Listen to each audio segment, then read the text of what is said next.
We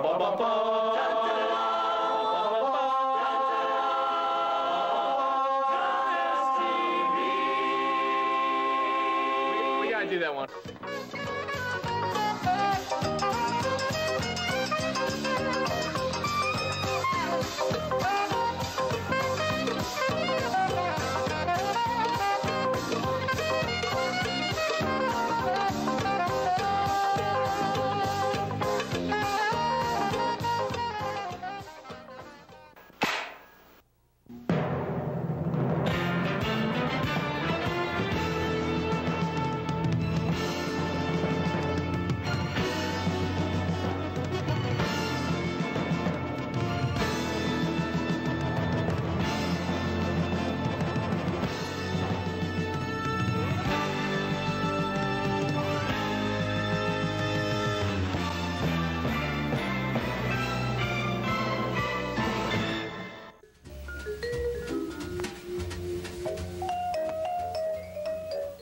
One of the most controversial issues on campus is the $100 mandatory meal plan. My name is Roger Harvey, and tonight we're going to take an in-depth look at the reasons and causes behind this mandatory meal plan.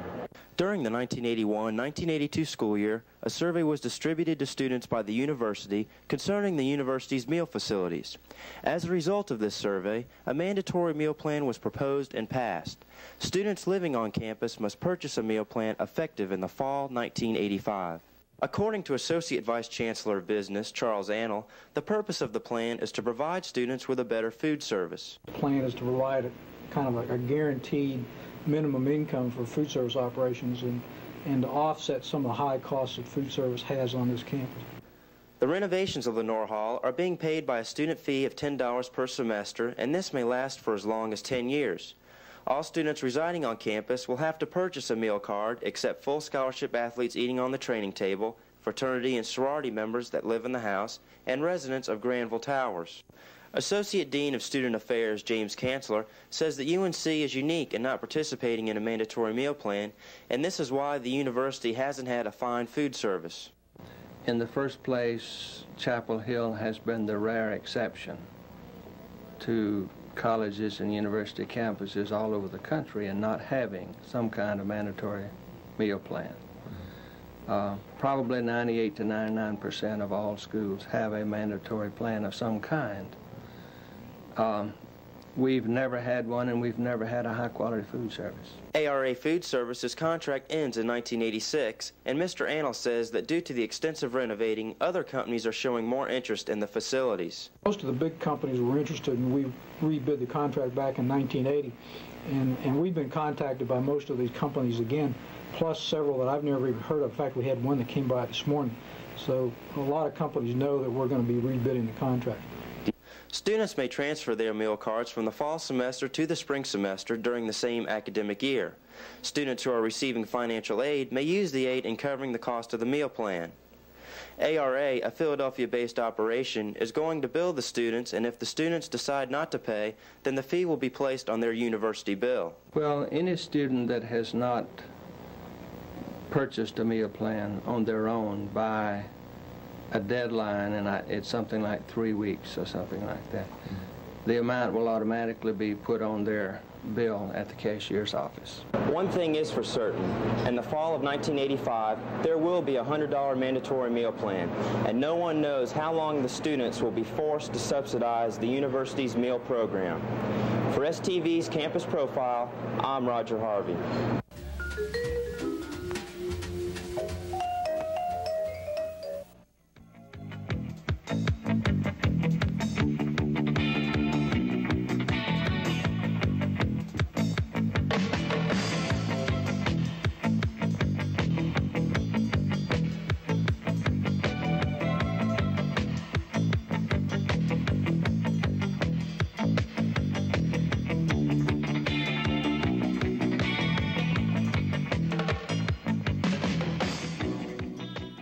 It's easy to become a member of Student Television, and you don't have to make this a big deal. Just fill out your name and interests on one of our cards. If you have ideas or suggestions, just mail it to us via campus mail. Seal the envelope.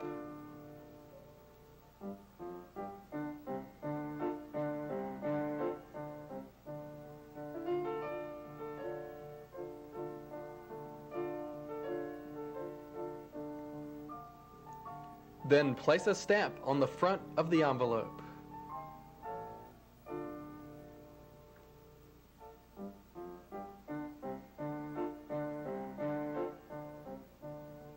And get it to STV as soon as possible.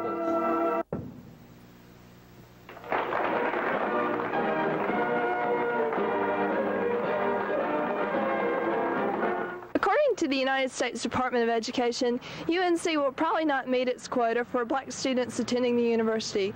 To do so, black enrollment must be increased to 10.6% of the student body population by 1986, up from a present figure of 9.6%.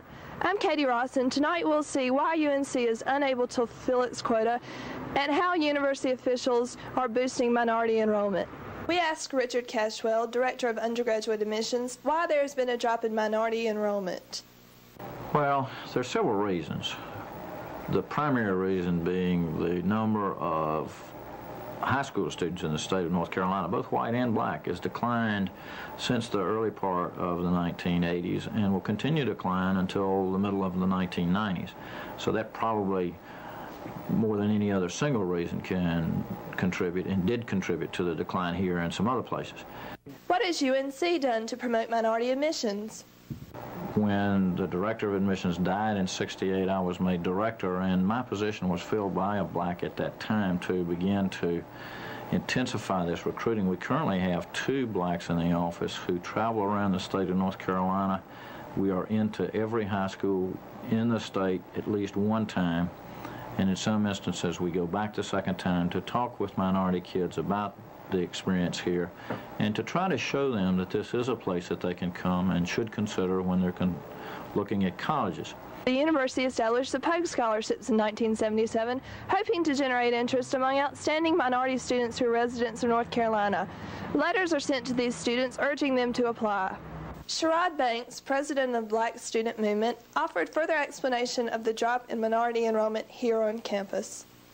Well, the university says that there were fewer applicants this year, and they say that the deterrent to applicants to UNC now is because of the essay portion of the application.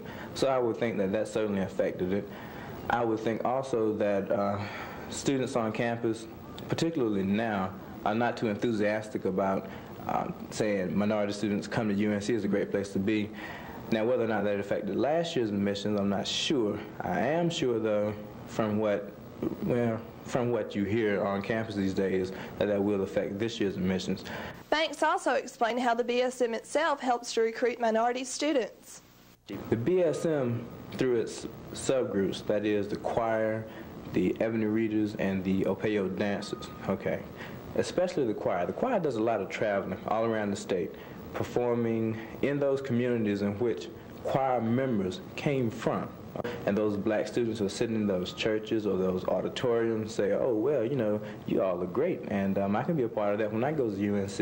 And the choir, you know, always takes a message that come to UNC, it's a good place to be, southern part of heaven. While it seems that certain groups are making an honest effort to bring more black students to UNC, it appears this trend of a decline in minority students will continue in the future. Also, Richard Cashwell points out that a good black student is very highly recruited in and out of state by black colleges, as well as by UNC. A final aspect is integration. If the black student realizes that he can feel comfortable at a large university such as UNC, then hopefully minority enrollment will increase on its own and the problems over mandatory quotas will no longer exist. For STV Campus Profile, this is Katie Ross.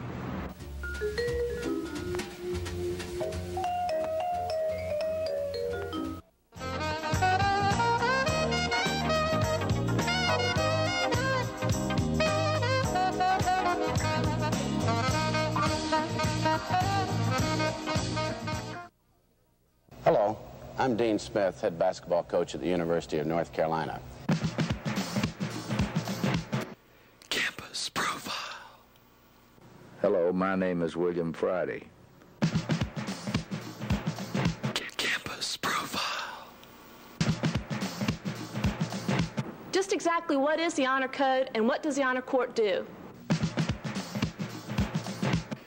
Campus Profile.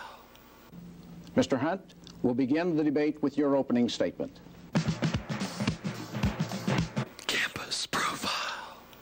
Coach Crum, this season's not as prosperous as your past seasons here at Carolina. And with this in mind, do you feel that this year's record might affect your position here at Carolina? Well, maybe if it does, I have no idea. I mean, that's the first time I've heard of that. Mm-hmm. Campus Profile. Campus Profile. Watch it.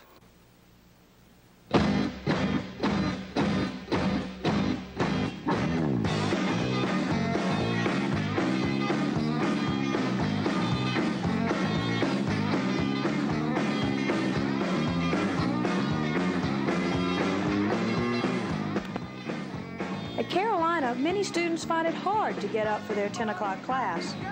There's one group that doesn't seem to have that problem. That's the swim team. They're up at 6 a.m. practicing.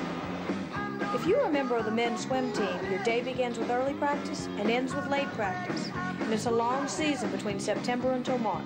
Captain Jeff Casal, a senior from New York, explains how he copes with being a student and a swimmer. I admit it's a different sport. Not many people are up at 6 o'clock in the morning plodding through the water here. But I'm so used to it now. I don't know. It's part of my routine. The men's team was 17th in the nation last year and placed 3rd in the ACC tournament last week in Clemson. Casal says that the team always does much better in a tournament than they do in one-on-one team competition. Casal feels that the team wins tournaments due to its depth. He also feels the camaraderie on the team is a strong point. It has to be, because it's kind of an individual sport, but it is an individual sport, but there's a lot of team unity, helping guys, supporting a lot of the guys in practice, and it helps out. It helps the team swim a lot better if you're a lot tighter than if you got 20 guys going in their different directions.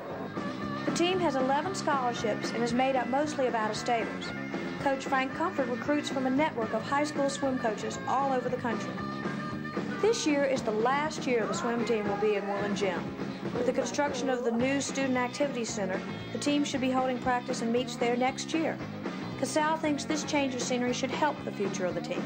I really think this team is going to get better and better with the new pool. It's going to help out recruiting so much, because this pool right here isn't exactly, you know, the cream of the crop, but it's going to, I really see the men's team especially really getting better and better, and definitely being a top 10 contender in like 3 or 4 years. Is there a lot of school support, do you feel, for the swim team? It's kind of tough competing against basketball and football, but you know, we get our support. Right now, things seem to be going well. With the ACC tournament behind them, the team now starts preparing to make time cuts to go to the NCAA championship in March in Austin, Texas.